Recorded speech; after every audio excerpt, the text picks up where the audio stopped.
एक ऐसी नदी जिसमें आज भी सोना निकलता है। और क्या ही बात आपको पता है कि गूगल मैप्स को रास्ता दिखाने के लिए कितना खर्च आता होगा। तो चलिए जानेंगे इन्हीं सब फैक्ट्स का आंसर आज की इस वीडियो में।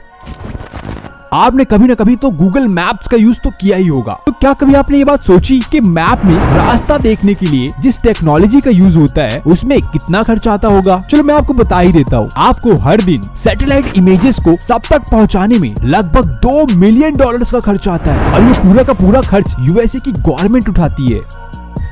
दोस्तों, स्वर्ण रेखा नाम की इस नदी में आज भी मिट्टी और रेत के साथ सोना निकलता है ना? काफी हैरान कर देने वाली बात ये। और यह नदी झारखंड की राजधानी रांची से लगभग 15 किलोमीटर दूर है। दोस्तों, इस नदी में सोने की इतनी ज्यादा मात्रा है कि आप अंदाजा भी नहीं लगा सकते। और इस नदी के आसपास रहने वाले लोग यहाँ से सोना निकाल कर अपनी रोजमर्रा की जिंदगी जीते हैं। चौंकाने वाली बात तो यह है, बहुत से सरकारी मशीनों के द्वारा यह पता लगाने की कोशिश की गई कि आखिर इस नदी के अंदर सोना आता कहाँ से है, पर आज तक किसी ने इस रहस्य से पर्दा नहीं उठा पाया। और अगर आपको ये बात झूठ लग रही है तो आप गूगल करके जरूर देख सकते हैं और फिर मुझे नीचे कमेंट करके जरूर बताइएगा।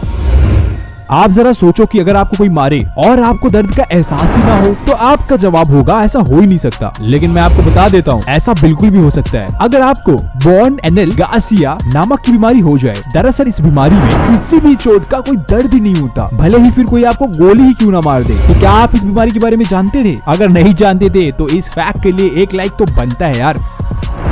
क्या आपको पता है कि जापान में अगर कोई लड़की किसी लड़के को पसंद करती है तो वह उसे डायरेक्ट जाकर प्रपोज नहीं करती है, ना ही ऐसा कहती है कि उसे वो पसंद करती है, बल्कि वह उसके शर्ट का दूसरा बटन मांगती है। क्योंकि जापान में माना जाता है कि आपके शर्ट की दूसरी बटन आपके दिल के करीब होता है। अगर आपसे कोई वह बटन मांग रहा है वह आपका दिल मांग रहा है ना? काफी मजेदार तरीका ये।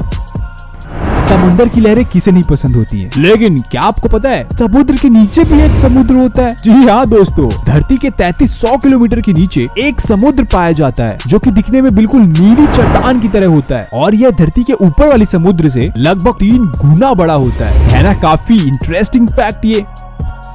अगर मैं आपसे ये कहूँ कि ये भिन भिन करके परेशान करने वाली मक्खियाँ दुनिया के सबसे ऊंचे पहाड़ माउंट एवरेस्ट से भी ऊंचा उड़ सकती हैं, आप कहोगे कि क्या मजाक है ये, लेकिन यह तो सच है। इन मक्खियों में इतनी क्षमता होती है कि ये माउंट एवरेस्ट से भी ऊंचा उड़ सके, क्योंकि समुद्र तल से माउंट एवरेस्ट की ऊंचाई लगभग 29,000 फीट होती है और यह मक्खियाँ समुद्र तल से 29,525 फीट ऊंचा उड़ सकती है ना? काफी चौंका देने वाली बात ये।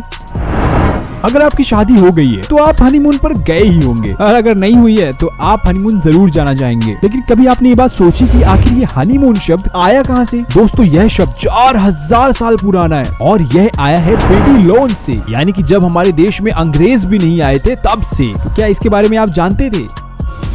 एनाकोंडा मूवी तो आपने जरूर देखी होगी, तो मैं आपको एनाकोंडा से रिलेटेड एक फैक्ट बताता हूँ। जो फीमेल एनाकोंडा होती है, संभोग करने के बाद वह मेल एनाकोंडा को गला घोटकर मार डालती है और ऐसा वह इसलिए करती है क्योंकि गर्भावस्था के दौरान 7 महीनों के उपवास में मादा एनाकोंडा जिंदा रह सके। और ये मादाएं अपने साइज का बहुत अच्छा फायदा उठाती है, क्योंकि हम सब जानते हैं कि जो मेल एनाकोंडा होता है वो साइज में काफी छोटा होता है। इसका मतलब अभी तक आपने जितने भी बड़े बड़े एनाकोंडास देखे हैं वो मोस्टली फीमेल्स ही होती हैं।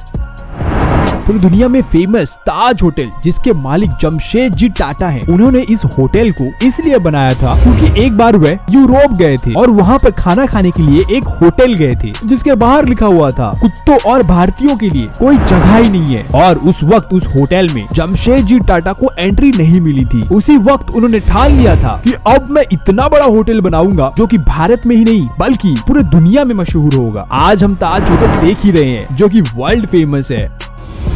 क्या आपको पता है कि हमारे शरीर की ऊर्जा का सबसे ज्यादा उपयोग कौन सा भाग करता है? नहीं जानते? तो मैं हूं ना यार। दोस्तों, हमारे शरीर की ऊर्जा का सबसे ज्यादा उपयोग हमारा दिमाग करता है। हालांकि दिमाग का वजन पूरे शरीर के हिसाब से सिर्फ 2% ही होता है, लेकिन फिर भी हमारा दिमाग हमारे शरीर के ऊर्जा का लगभग 20% यूज करता है। तो दोस्तों, कैसा लगा आज का हमारा ये हिंदी में फैक्ट का एपिसोड? और अगर अच्छा लगा तो लाइक एंड शेयर करना तो बिल्कुल मत भूलिएगा। और ऐसे ही और भी अमेजिंग फैक्ट्स देखने के लिए हमारे पेज को एक बार चेकआउट जरूर करें। Thank you.